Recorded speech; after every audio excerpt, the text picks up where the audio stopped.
Good morning guys. আগের দিন যেরকম আমার সকালটা স্টার্ট হয়েছিল সেইটাই আজকেও রিপিট হয়েছে, সেই জন্য আমি আর এক্সট্রা কিছু বলছি না।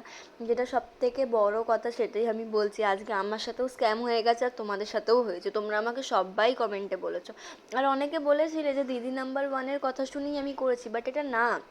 আমি অনেক আগেই থেকে মানে আমাদের সব ফ্রেন্ড সার্কেলের মধ্যে কথা হতো যে দেখবি লোম অফটাই আসবে, আমি সেই জন্য তোমাদেরকে প্রেফার করেছিলাম।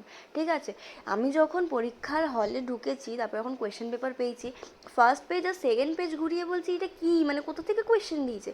আর আগের দিন তোমাদেরকে দেখাতে পারিনি, তোমরা অনেকে জিজ্ঞেস করছো কোন স্কুলে সিট পড়েছে। আমার শাহাপুর সাবিত্রীতে সিট পড়েছিল। আজকে যেহেতু এইখানে সেরকম কোনো ভিড় ছিল না বলে আজকে তাই তোমাদের সাথে শেয়ার করলাম ভিডিও করে।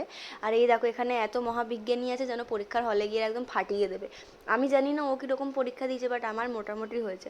হ্যাঁ, তো যেটা বলছিলাম, তো যখন সেকেন্ড পেজ আমি ওল্টাই তখন দেখছি এটা কোথা থেকে কোয়েশ্চেন দিয়েছে। তারপরের পেজগুলো যখন ঘোরাই তখন দেখছি না, এখান থেকে আমি মোটামুটি কমন পেয়েছি। তো পরীক্ষা ভালো হয়েছে। তোমাদের কেমন হয়েছে আমাকে কিন্তু অবশ্যই জানিও। আর আমাকে একজন কমেন্ট করেছিলে যে নাতালিয়া স্কেচটা আসবে, করে যাও। তো আমি সেটা সকালবেলা দেখে গেছি, যেইটুখানি পেরেছি করেছি। তার মধ্যে সূর্যি মামা মাথার ওপরে আর ভালো লাগছে।